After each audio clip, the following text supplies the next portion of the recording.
إن الحمد لله نحمده ونستعينه ونستغفره ونؤمن به ونتوكل عليه ونعوذ بالله من شرور أنفسنا وسيئات أعمالنا من يهده الله فلا مضل له ومن يضلله فلا هادي له وأشهد أن لا إله إلا الله وحده لا شريك له وأشهد أن محمدا عبده ورسوله أما بعد فإن خير الحديث كتاب الله وخير الهدي هدي محمد صلى الله عليه وسلم وشر الأمور محدثاتها وكل محدثة بدعة وكل بدعة ضلالة وكل ضلالة في النار. أعوذ بالله السميع العليم من الشيطان الرجيم. محمد رسول الله والذين معه أشداء على الكفار رحماء بينهم تراهم ركعا سجدا يبتغون فضلا من الله. وقال الله تبارك وتعالى في موضع آخر هو الذي أنزل عليك الكتاب منه آيات محكمات هن أم الكتاب وأخر متشابهات فأما الذين في قلوبهم زيغ فيتبعون ما تشابه منه ابتغاء الفتنة وابتغاء تأويله وما يعلم تأويله إلا الله والراسخون في العلم يقولون آمنا به كل من عند ربنا وما يذكر إلا أولو الألباب. ربنا لا تزغ قلوبنا بعد إذ هديتنا وهب لنا من لدنك رحمة انک انت الوہاب. بھائیو، دوستو، بزرگوں، ماؤں اور بہنوں، تمام قسم کی تعریف، توصیف، کبریائی، بڑائی، بزرگی خالق کائنات، مالک ارض و سما اللہ رب ذوالجلال والاکرام کے لیے ہے، جو تنے تنہا عبادت کا مستحق ہے.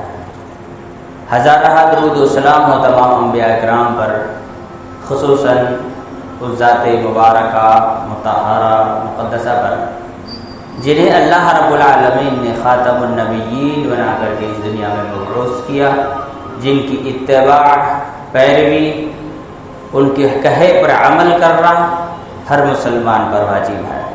اللہم صلی علی محمد وعلی آل محمد كما صليت على إبراهيم وعلى آل إبراهيم إنك حميد مجيد.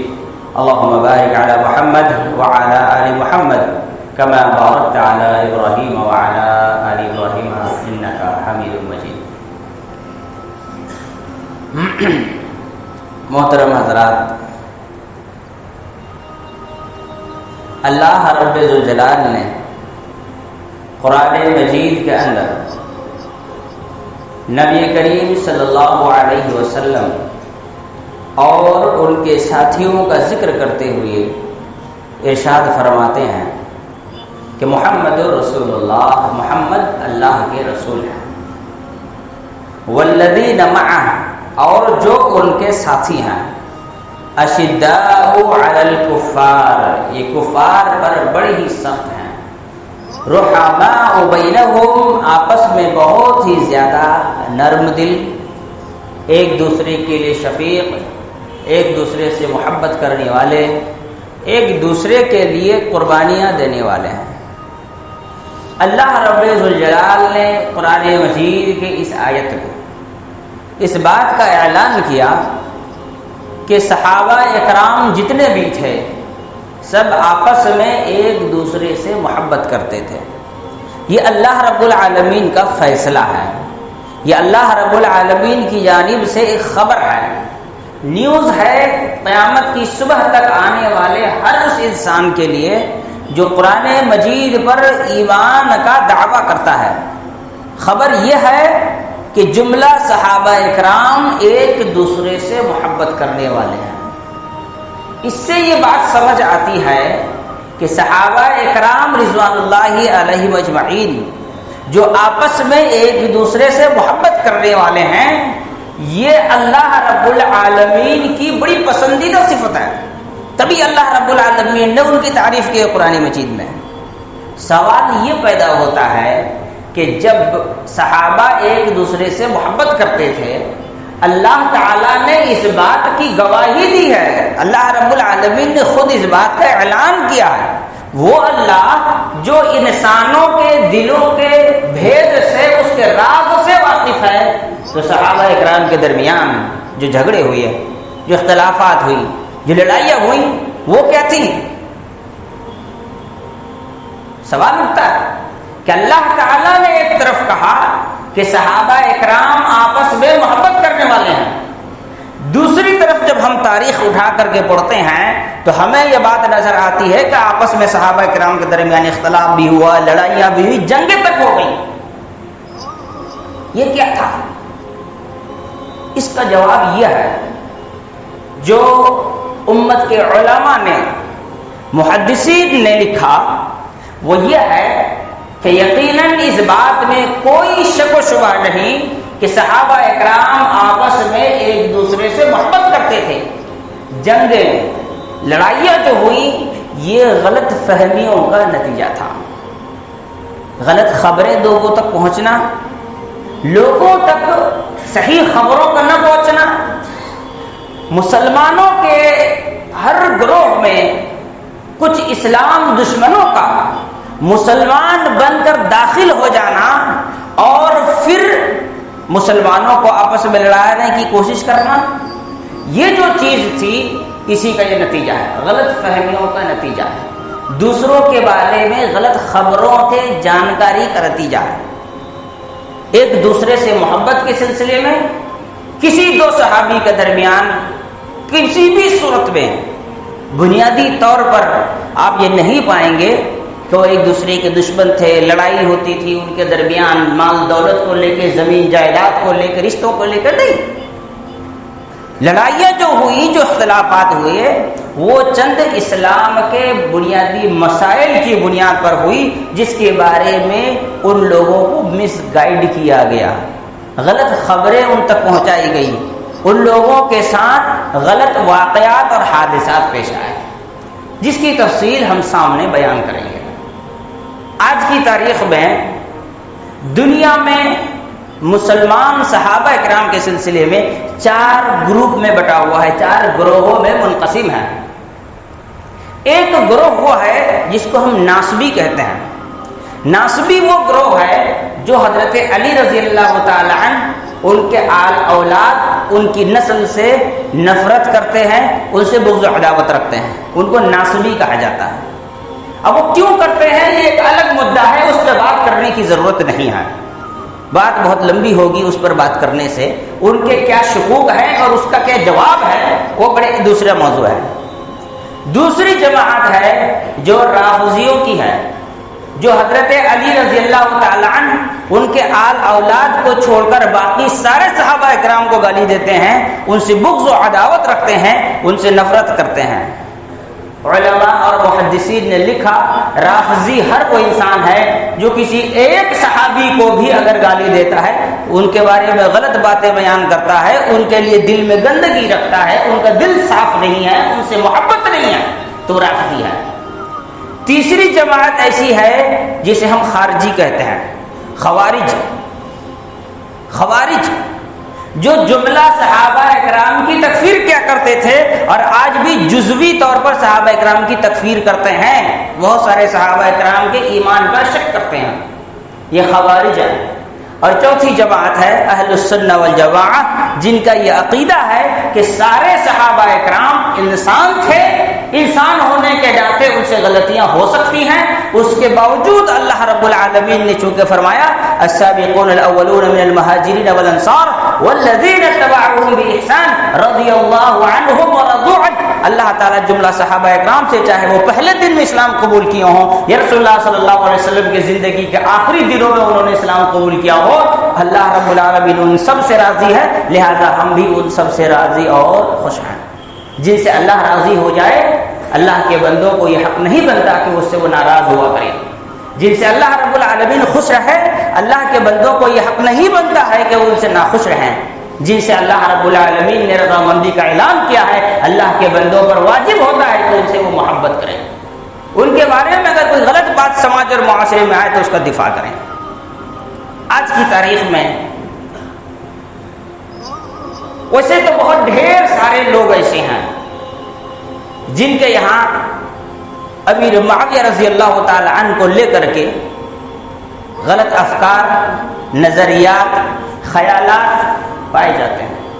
بہت سارے لوگ ہیں جن کے دلوں میں شکوک ہیں، شبہات ہیں، ڈاؤٹس ہیں، ان کے دل میں گندگی ہے، ان کا دل صاف نہیں ہے، ان کا دل مانتا نہیں ہے، ان کے دل میں جب تک وسوسہ اٹھتا ہے حضرت امیر معاویہ رضی اللہ تعالیٰ عنہ کے سلسلے میں۔ بہت سارے لوگ ہیں۔ ماضی قریب میں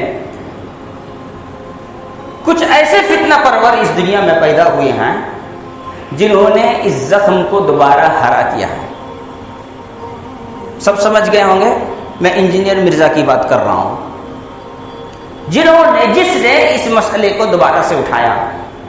اور سب سے زیادہ افسوس کی بات یہ ہے کہ ہمارے اس بر صغیر ہندوستان، پاکستان، بنگلہ دیش، سری لنکا اور افغانستان کے علاقے میں جتنے لوگ اردو زبان سمجھنے اور بولنے والے لوگ ہیں، ان میں کوئی بریلی، کوئی دیوبندی اس کے پیچھے نہیں چلتا ہے۔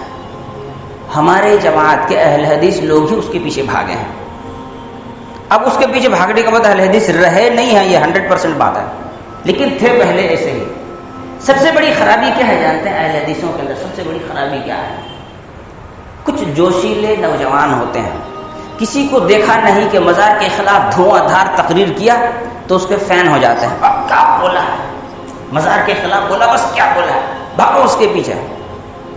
کسی نے بدعات اور خرافات کے خلاف اگر 2-4 تقریر اچھی کر دی، بھاگو اس کے پیچھے، کیا کہا ہے، بس یہ دیکھنے کی ضرورت نہیں کرتے ہیں کہ بھئی عالم ہے کہ نہیں ہے، دین کا علم ہے کہ نہیں ہے، اسلام کی بنیادی باتوں کا علم ہے کہ نہیں ہے، اس کا عقیدہ کیسا ہے دیکھنے کی ضرورت نہیں ہے۔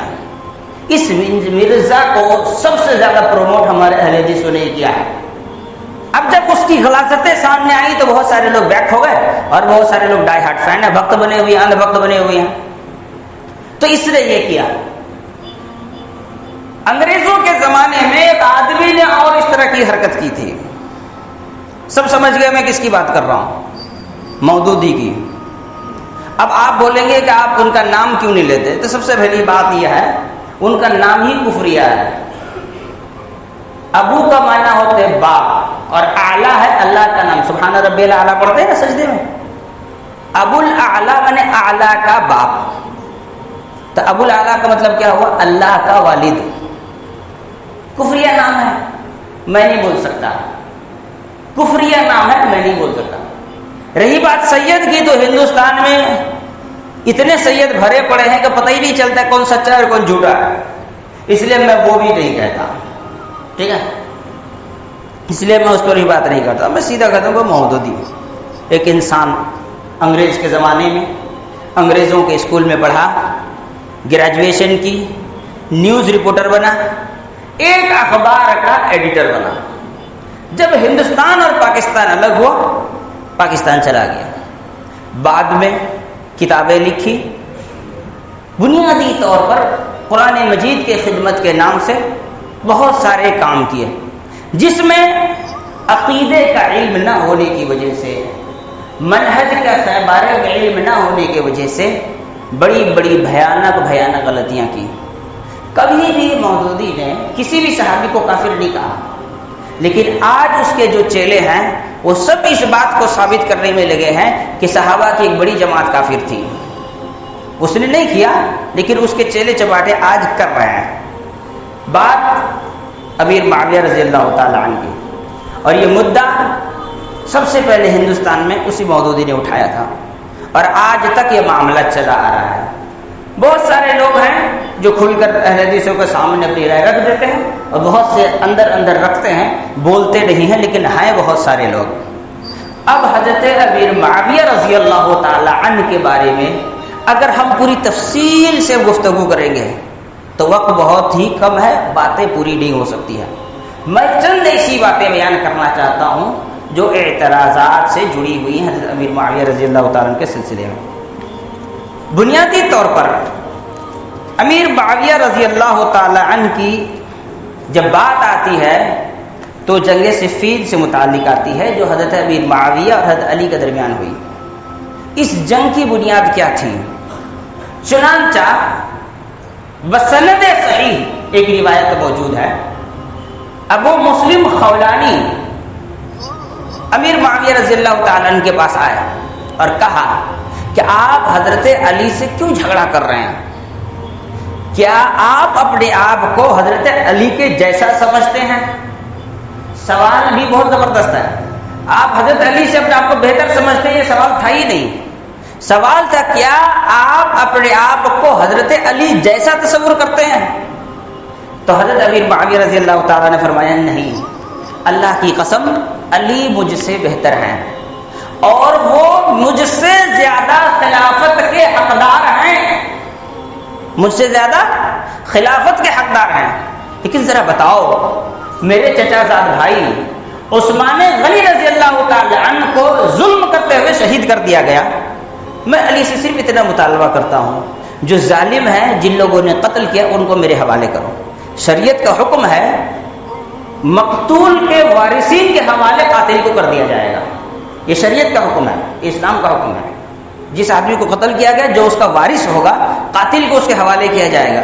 حضرت امیر معاویہ رضی اللہ تعالیٰ نے کہا کہ میں وارث ہوں حضرت عثمان رضی اللہ تعالیٰ عنہ کا، ان کو میرے حوالے کر دیں، میں ملک شام کی گورنری تک چھوڑنے کو تیار ہوں. سوچئے حضرت امیر معاویہ رضی اللہ تعالیٰ عنہ کی لڑائی حکومت کے لیے نہیں تھی. وہ کہتے ہیں کہ میں اپنی گورنری تک چھوڑنے کو تیار ہوں، میں گورنر نہیں رہنا چاہتا ملک شام کا، مجھے صرف اور صرف حضرت عثمان کے قاتلوں سے بدلہ چاہیے، ان کو میرے حوالے کر دیں، اس کے بعد یہ میری گورنری لے لیں، مجھ کو اس گورنری کی بھی ضرورت نہیں ہے، میں ان کو خلیفہ ماننے اور ان کے سامنے سر تسلیم خم کرنے کو تیار ہوں. تو اختلاف کیا تھا؟ جھگڑے کی بنیاد کیا تھی؟ جھگڑے کی بنیاد اور اختلاف کی وجہ یہ تھی کہ حضرت علی رضی اللہ تعالیٰ کے پاس جب ابو مسلم خولانی رحمہ اللہ پہنچے اور کہا کہ حضرت امیر معاویہ رضی اللہ تعالیٰ عنہ کے ڈیمانڈز یہ ہیں، تو حضرت علی رضی اللہ تعالیٰ عنہ نے کہا کہ فی الحال میں یہ کام نہیں کر سکتا، میرے بس میں نہیں ہے، میں یہ کام نہیں کر پاؤں گا. حضرت علی رضی اللہ تعالیٰ عنہ اس کی وجہ سے جنگ ہوئی. جنگ کے وقت اپنے آپ کو مسلمان کہلانے والوں کی 4 گروپ تھی، ہے نا. آج تک یہی جانتے ہیں 2 جماعت تھی، 4 جماعت تھی.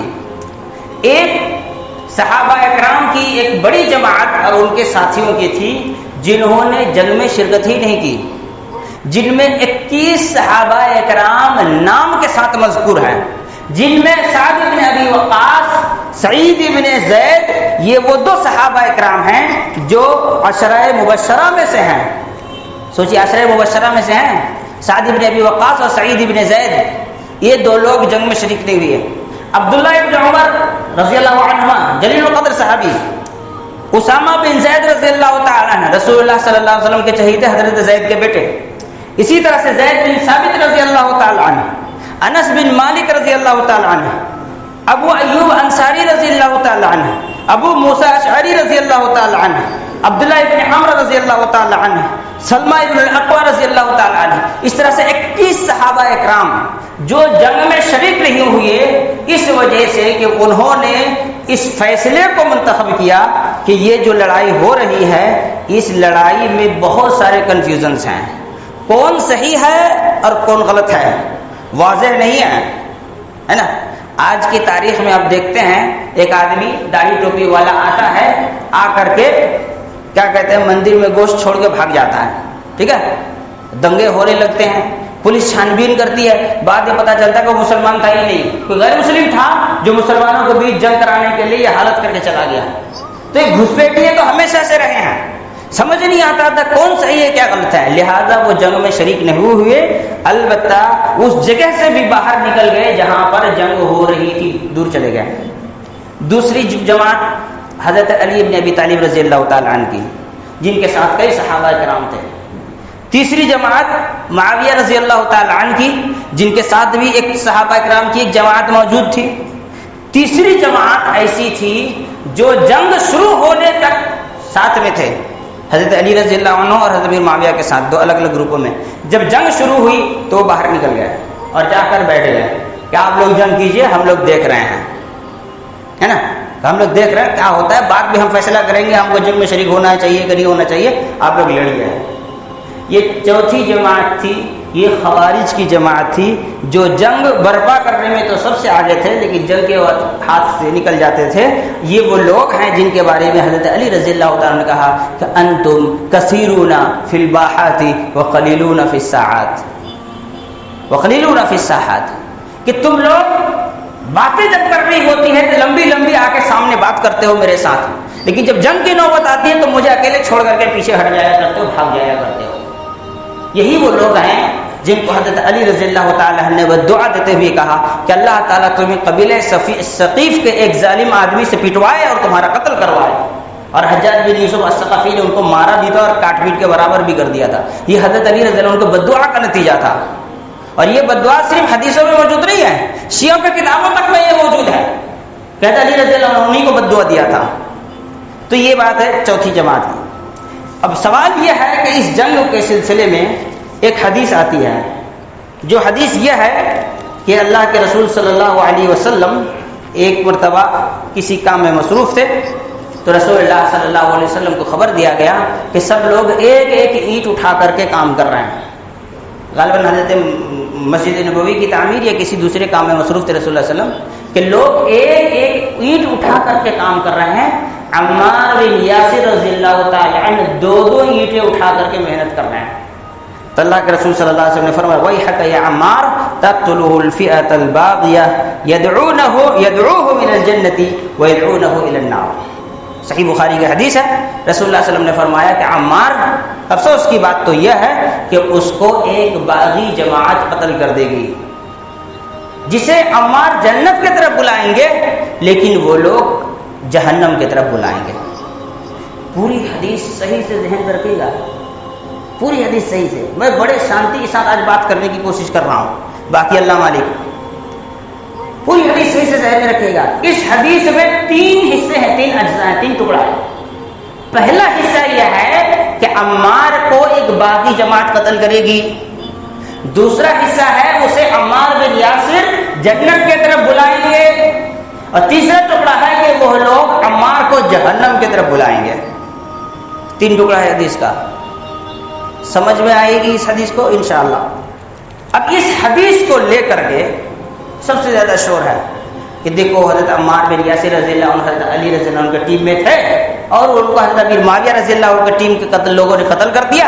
اس سے یہ معلوم ہوا کہ حضرت امیر معاویہ ان کی پوری ٹیم باغی جماعت تھی. حضرت عمار بن یاسر ان کو جہنم کے جنت کی طرف بلا رہے تھے اور وہ لوگ حضرت عمار بن یاسر کو جہنم کی طرف بلا رہے تھے. اگر اس بات کو یاد رکھیے، اگر کوئی ایک انسان کسی ایک انسان کو جنت کی طرف بلائے تو ایسی صورت میں انصاف کا کام یہ ہے کہ پوری دنیا اس انسان کے ساتھ کھڑا ہو جو جنت کی طرف بلا رہا ہے اور اس آدمی کی مخالفت کرے جو جہنم کی طرف بلا رہا ہے. ٹھیک.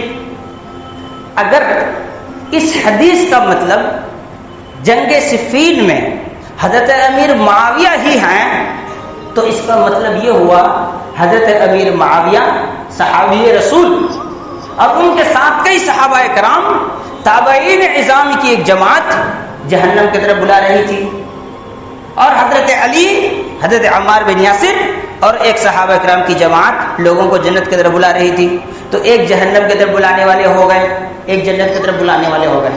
وہ 31 صحابہ کرام، غور کیجیے گا، وہ 31 صحابہ کرام جس میں فاتح ایران جنہوں نے ایران فتح کی تھی حضرت سعد بن ابی وقاص اور عشرہ مبشرہ ہی میں سے ایک دوسری شخصیت حضرت سعید بن زید، اس امت کے سب سے بڑے محدثین میں سے ایک ابو ہریرہ رضی اللہ تعالیٰ عنہ، حضرت عبداللہ ابن عمر ابن عاص رضی اللہ تعالیٰ عنہ، حضرت عبداللہ ابن عمر رضی اللہ تعالیٰ عنہ، رسول اللہ صلی اللہ علیہ وسلم کے چوکیدار ابو ایوب انصاری رضی اللہ تعالیٰ عنہ، رسول اللہ صلی اللہ علیہ وسلم کے جانثار صحابی حضرت سلمہ ابن اکوع رضی اللہ تعالیٰ عنہ. ان کی بھی بڑی فضیلت ہے، گھوڑے سے تیز دوڑتے تھے حضرت سلمہ ابن اکوع رضی اللہ تعالیٰ عنہ. کبھی موقع ملا تو اس پر بھی گفتگو کریں گے.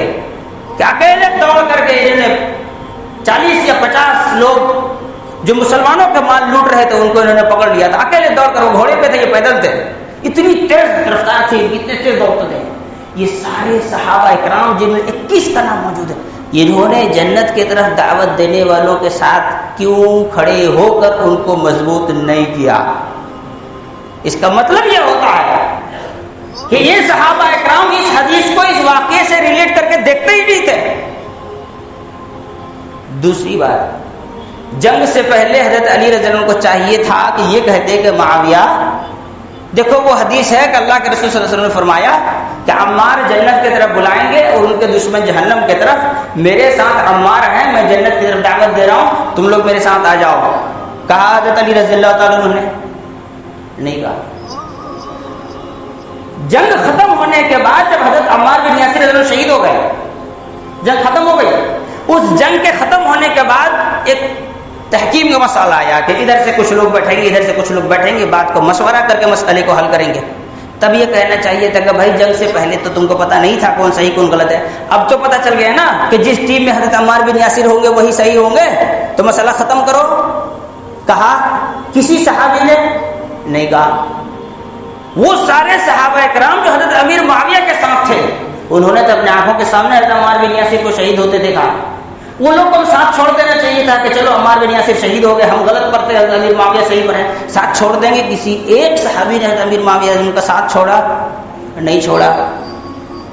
پورے صحابہ اکرام کی جماعت میں حتیٰ کہ حضرت امیر معاویہ کے سلسلے میں حضرت علی رضی اللہ تعالیٰ عنہ تک کسی بھی صحابی نے مرتے دم تک اس حدیث سے کو جوڑ کر حضرت امیر معاویہ اور ان کے ساتھیوں کو کبھی باغی کہا نہیں کہا. کسی صحابی نے, کسی تابعی نے, کسی محدث نے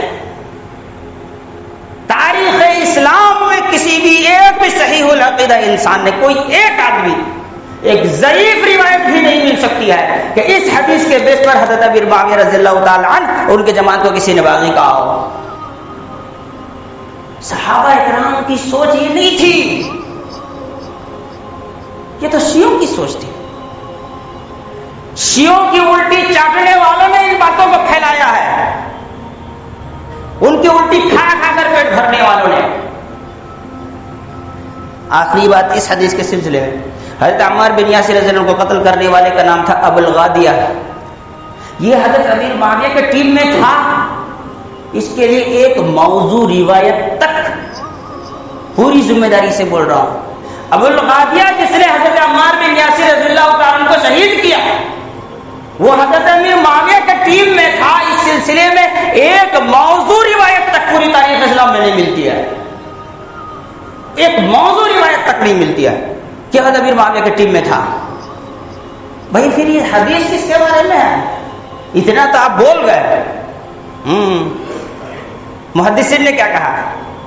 یہ باقی جماعت وہ ہے جس نے حضرت عثمان غنی رضی اللہ تعالیٰ عنہ کو ظلم کرتے ہوئے شہید کیا. حضرت علی رضی اللہ عنہ نے کہا کہ میں خلیفہ نہیں بنوں گا. کہا نہیں بنیں گے تو مدینے میں خون کی ندیاں بہہ جائیں گی. تو حضرت علی رضی اللہ تعالیٰ عنہ مجبور ہو کر کے خلافت تسلیم کیا. انہوں نے ہی حضرت عائشہ اور حضرت علی کے درمیان جنگ کروایا. جب رات میں یہ بات طے ہو گئی کہ جنگ نہیں کرنی, کل صبح اپنے طرف لوگ واپس جائیں گے, تو رات میں کچھ لوگوں کو حضرت علی کے جماعت میں سے مار دیا, کچھ لوگوں کو حضرت عائشہ رضی اللہ عنہ کے جماعت میں سے مار دیا, اور صبح جنگ ہو گئی. یہی وہ لوگ ہیں جو جنگ جمل کے وقت حضرت عائشہ رضی اللہ تعالیٰ عنہ کے خیمہ میں حملہ کرنے کی کوشش کی تھی. یہی وہ لوگ ہیں جنہوں نے حضرت علی رضی اللہ تعالیٰ عنہ کو اتنا تنگ کیا کہ حضرت علی رضی اللہ عنہ نے قرآن سر پر اٹھا لیا اور کہا میں اللہ کی قسم کھا کے کہتا ہوں کہ قبیلہ ثقیف کا ایک ظالم آدمی آئے گا جو تم لوگ کو مارے گا اور کاٹے گا, اور حجاج بن یوسف نے ان کو کاٹا. یہ وہی لوگ ہیں جنہوں نے حضرت علی رضی اللہ تعالیٰ عنہ سے ضد کر کے اسلام کا دامن خلافت مدینہ سے اٹھا کر کے کوفہ تک لے جانے پر مجبور کیا تھا. یہ وہی لوگ ہیں جنہیں اخیر میں حضرت علی رضی اللہ عنہ نے مارا. مارنے کے بعد اپنے جوتوں سے ان کو الٹ کر کے دیکھا اس میں سے کون کون منافق یہاں موجود ہیں. یہ وہ جماعت ہے. جنگ ہو رہی تھی, جنگ کے بیچ میں گھس کر حضرت عمار بن یاسر کو قتل کر کے نکل کر کے چلا گیا. یہ وہ جماعت ہے. یہ اہل السنہ والجماعت عقیدہ ہے. حضرت امیر معاویہ رضی اللہ تعالی عنہ کے سلسلے میں یہ کہنا کہ حضرت امیر معاویہ رضی اللہ تعالی عنہ نے نعوذ باللہ حضرت علی رضی اللہ تعالی عنہ سے غصے سے نفرت کی ہے، یقیناً یہ اسلام اور قرآن کے خلاف جانے والا عقیدہ ہے جو کسی کو مسلمان نہیں چھوڑے گا۔ چھوٹی چھوٹی 2-3 باتیں آپ کے سامنے رکھتا ہوں۔ اللہ کے رسول صلی اللہ علیہ وسلم نے حضرت امیر معاویہ رضی اللہ تعالی عنہ کی فضیلت میں کیا کہی ہے۔ رسول اللہ صلی اللہ علیہ وسلم نے صحیح ترمذی کی حدیث ہے، دعا کرتے ہوئے کہا اللہم اجعلہ ہادیا مہدیا واہد بہ، اللہ تو امیر معاویہ کو ہدایت دے، اس کے ذریعے سے لوگوں کو ہدایت دے۔ رسول اللہ صلی اللہ علیہ وسلم کی دعا ہے۔ اللہ کے رسول صلی اللہ علیہ وسلم نے فرمایا، سلسلۃ الاحادیث صحیح میں حدیث موجود ہے، اللہم علمہ، اللہم علم معاویہ الکتاب، اللہ تعالیٰ تو معاویہ کو کتاب اللہ کا علم عطا کر، والحساب، اور حساب کا علم عطا کر، وقتہ العذاب، اور اس کو عذاب سے نجات عطا کر۔ یہ حضرت امیر معاویہ رضی اللہ تعالی عنہ کے سلسلے میں رسول اللہ صلی اللہ علیہ وسلم کی حدیث۔ کچھ لوگ کہتے ہیں، یہ بھی ایک سوال اٹھا کہ اللہ کے رسول صلی اللہ علیہ وسلم نے حضرت حذیفہ رضی اللہ تعالی عنہ کو منافقین کی لسٹ دے دی تھی، کیا پتہ ہو سکتا ہے کہ امیر معاویہ کا نام اس میں ہو، ہے نا؟ سوال اٹھتا ہے۔ ہو سکتا ہے بھائی، نہیں ہو ہی نہیں سکتا۔ 2 حدیث اس سلسلے میں، سب سے پہلی صحیح مسلم کی حدیث، اور اس سلسلے میں کئی حدیثیں اسی معنی کی۔ اللہ کے رسول صلی اللہ علیہ وسلم حضرت علی رضی اللہ تعالی، حضرت امیر معاویہ رضی اللہ تعالی عنہ سے خط و کتابت کروایا کرتے تھے، خط لکھوایا کرتے تھے۔ رسول اللہ صلی اللہ علیہ وسلم نے حضرت حذیفہ رضی اللہ عنہ کو منافقین کا نام بتایا، تو رسول اللہ صلی اللہ علیہ وسلم کو تو پتہ ہی ہوگا نا کس چیز کا نام بتایا ہے، پتہ ہوگا نا کہ میں نے کس چیز کا نام بتایا ہے۔ تو پھر حضرت امیر معاویہ سے خط لکھوانے کا کیا مطلب ہوا؟ نعوذ باللہ ایسے انسان سے خط لکھوا رہے تھے جن کے بارے میں خود ہی کہا ہوگا یہ منافق ہے۔ دلائل النبوہ امام البیہقی رحمۃ اللہ علیہ، بالکل صحیح حدیث موجود، دلائل النبوہ صحیح سنن بیہقی کی، امام بیہقی رحمۃ اللہ علیہ کی حدیث، اس میں یہ ہے کہ رسول اللہ صلی اللہ علیہ وسلم نے ایک صحابی سے کہا کہ ادعو لی معاویہ، جاؤ معاویہ کو میرے لیے بلا کر کے لاؤ۔ وہ صحابی کہتے ہیں کانا یکتب الوحی، اللہ کے رسول صلی اللہ علیہ وسلم حضرت امیر معاویہ سے قرآن کی آیتیں لکھواتے تھے، وحی الہی لکھواتے تھے۔ سوال کرتے نہیں، حدیث میں یہ نہیں کہ وہ وہی لکھتے تھے، وہ تو خط لکھا کرتے تھے، بیوقوف کہیں گا۔ حدیث پڑھی ہے زندگی میں، حدیث دیکھا بھی ہے، یا کسی نے کچھ بھی لکھ دیا اٹھا کر کے مان لیا۔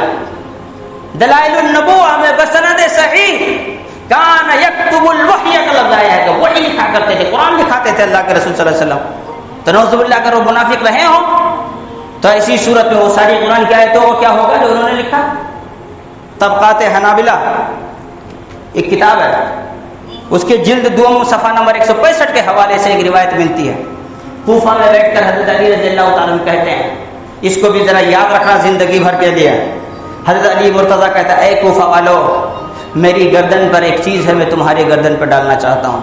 گردن پر کسی چیز کا مطلب ہوتا ہے ایسی چیز جس کو انسان تسلیم کرے، میں تمہیں دینا چاہتا ہوں۔ جان لو کہ ایک مرتبہ میں رسول اللہ صلی اللہ علیہ وسلم کے ساتھ تھا، رسول اللہ صلی اللہ علیہ وسلم کے ساتھ امیر معاویہ بھی تھے۔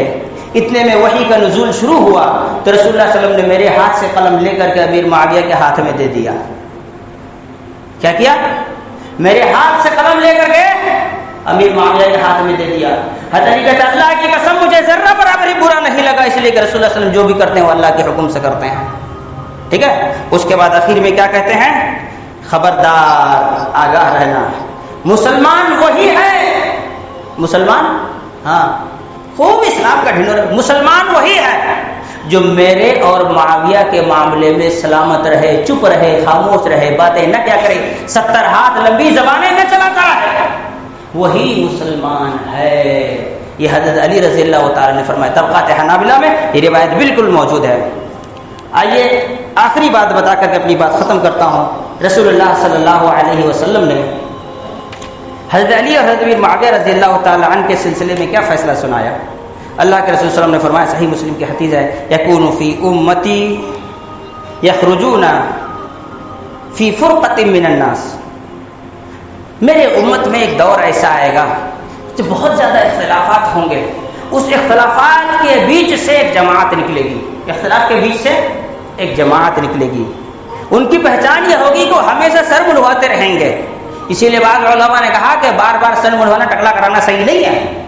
ہاں بعض محدثین نے کہا کہ کوئی صحیح مسلم کی حدیث ہے کہ میرے امت میں تفرقہ کے درمیان ایک جماعت نکلے گی جن کی پہچان ہوگی کہ وہ ہمیشہ سر مڑواتے رہیں گے. کیا کہا؟ سیماہم الالتحاق، کیا ہے؟ حلق کروانا. ہم شر الخلق، وہ کائنات کے سب سے بدترین لوگ ہوں گے. یقتلہم ادنی الطائفتین الی الحق، ان کو جو قتل کرے گا وہ حق سے زیادہ قریب ہوگا. مطلب حق پر تو دونوں ہوں گے لیکن زیادہ قریب وہ ہوگا جو ان کو قتل کرے گا. اور قتل کرنے والے حضرت علی رضی اللہ تعالیٰ عنہ تھے. دوسری حدیث صحیح مسلم میں تکون فی امتی فرقتان، میرے امت میں دو جماعتیں پیدا ہو جائیں گی. فتخرج من بینہما مارقۃ، ان میں ایک جماعت ان دونوں کے درمیان سے. کیا سب حنفی، شافعی، مالکی، حنبلی، دیوبندی، اہل حدیث فرقوں میں بٹا ہوا، ایک ہو کر رہو مسلمان. دیکھو ہم جماعت اسلامی ہیں نہیں نا. یہ حدیث ان پر 100% فٹ کھاتی ہے. اختلاف کے درمیان ایک جماعت نکلے گی، یہ سب نہیں چلے گا، ایک ہو کر کے جا، ہم مسلمان ہیں، جماعت اسلامی ہیں، لگا دیا نام.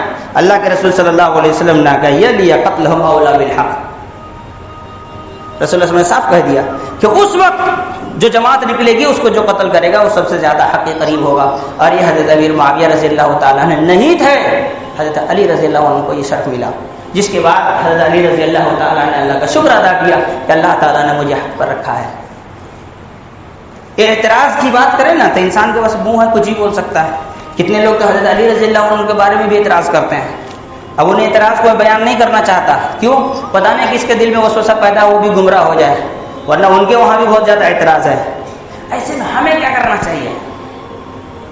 ہمیں کیا کرنا چاہیے؟ آخری بات، ایک دم لاسٹ بات بتاتا ہوں.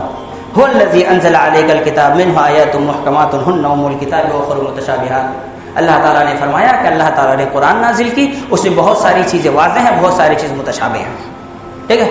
فَأَمَّا الَّذِينَ فِي قُلُوبِهِمْ زَيْغٌ، وہ لوگ جن کے دل میں گندگی ہوگی، فَيَتَّبِعُونَ مَا تَشَابَهَ مِنْهُ ابْتِغَاءَ الْفِتْنَةِ وَابْتِغَاءَ تَأْوِيلِهِ، وہ لوگ متشابہ ڈاؤٹس جن چیزوں میں ہیں اسی کے پیچھے پڑے رہیں گے.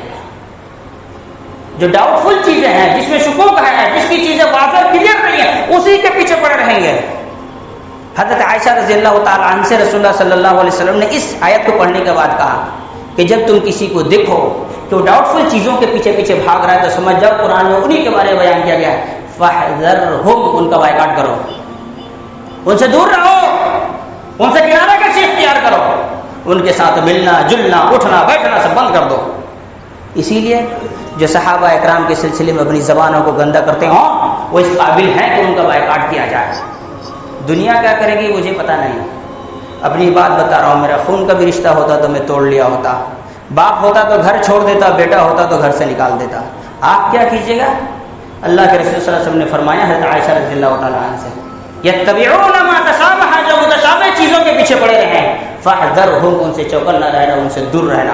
ان کی خوشی، ان کے غم، ان کے دکھ، کسی بھی چیز میں شریک نہ ہونا. اس کا سوشل بائیکاٹ ہوگا جب تک وہ توبہ نہ کر لیتا ہے اور اپنی اصلاح نہیں کر لیتا ہے. کیونکہ یہ متعفن لوگ ہیں، ان کے بدن سے تعفن پھیلتا ہے، لوگوں کے اندر بدعقیدگیاں پھیلا کرتی ہیں. اور دعا کرنا چاہیے ساتھ میں، ربنا لا تزغ قلوبنا بعد اذ ہدیتنا وہب لنا من لدنک رحمہ انک انت الوہاب. اللہ ہدایت دیا ہے، ہدایت کے بعد گمراہی کا منہ نہ دکھانا. یقیناً تو سب سے زیادہ وہاب کرنے والا ہے، وہاب ہے. اللہ تعالیٰ سے دعا، اللہ تعالیٰ ہم تمام لوگوں کو صحابہ اکرام سے محبت کرنے کی توفیق عطا فرمائے، ان کے بارے میں اپنے دلوں کو صاف رکھنے کی توفیق عطا فرمائے. اقول قولی ھذا واستغفر اللہ لی ولکم ولسائر المسلمین من کل ذنب واستغفروہ انہ هو الغفور الرحیم.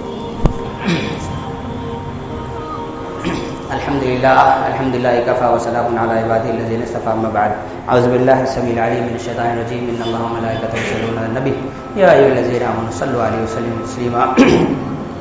اللهم صل على محمد وعلى ال محمد كما صليت على ابراهيم وعلى ال ابراهيم انك حميد مجيد.